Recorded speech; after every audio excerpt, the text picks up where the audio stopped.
Assalamualaikum warahmatullahi wabarakatuh. Perkenalkan, nama saya Rinanto Fahmi Setiadi. Saya berasal dari kelompok 1. Di sini saya akan melanjutkan presentasi buku pendidikan psikologi. Saya akan memulai dari riset dalam pendidikan psikologi. Riset bisa menjadi sumber informasi untuk memahami strategi mengajar. Kita akan menguraikan mengapa riset itu penting dan bagaimana riset itu diperlukan, termasuk cara agar Anda mendapat menjadi guru sekaligus riset. Mengapa riset itu penting? Kadang-kadang dikatakan bahwa pengalaman adalah guru yang penting. Selain itu, yang memberikan informasi yang valid tentang cara terbaik untuk mengajar bisa membuat Anda menjadi guru yang lebih baik. Smith and Davis, 2016. Kita semua banyak mendapatkan pelajaran dari pengalaman pribadi. Kita membuat kesimpulan dari apa yang kita amati, dan seringkali kita menjumpai kebenaran-kebenaran yang akan kita ingat selamanya. Maka agar kesimpulan kita tervalidasi, kita membutuhkan informasi dari pakar ahli juga. Metode riset. Mengumpulkan informasi atau data merupakan aspek penting dari riset. Ketika peneliti pendidikan psikologi ingin mencari tahu, misalnya apakah bermain video game secara teratur mengurangi pembelajaran siswa, dan lain-lain, mereka dapat memilih banyak metode pengumpulan dari data informasi penelitian. Binder, Morgan, and Leeds, 2017. Torim, Donnelly, dan Aurora, 2016.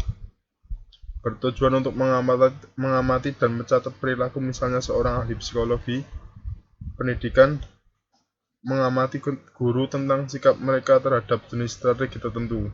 Riset deskriptif tidak dengan sendirinya bisa membuktikan apa penyebab dari suatu fenomena, tetapi bisa mengungkapkan fenomena penting tentang perilaku sikap seseorang. Boynton, 2017.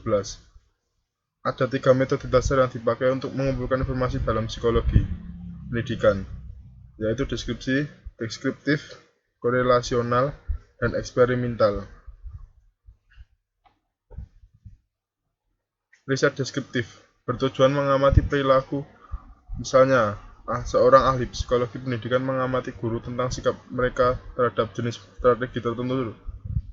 Riset deskriptif tidak dengan sendirinya bisa membuktikan apa penyebab dari suatu fenomena, tetapi bisa mengungkapkan informasi penting tentang perilaku dan sikap orang. Riset korelasional mendeskripsikan kekuatan hubungan antara dua atau lebih kejadian atau karakteristik.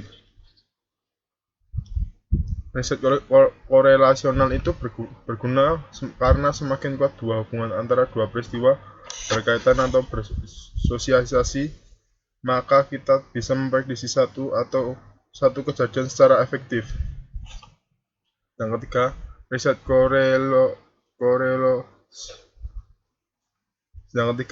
korelasional, satu-satunya metode andal yang menentukan hubungan sebab dan akibat. Dengan riset ini, ahli psikologi bisa menentukan sebab-sebab perilaku.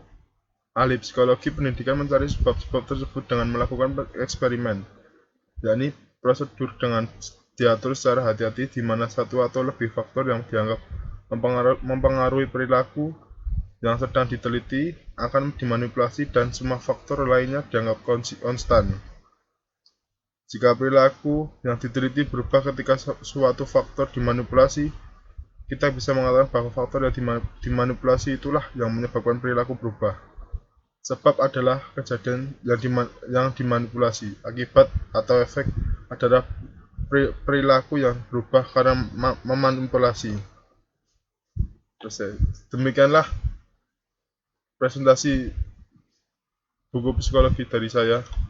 Wassalamualaikum warahmatullahi wabarakatuh.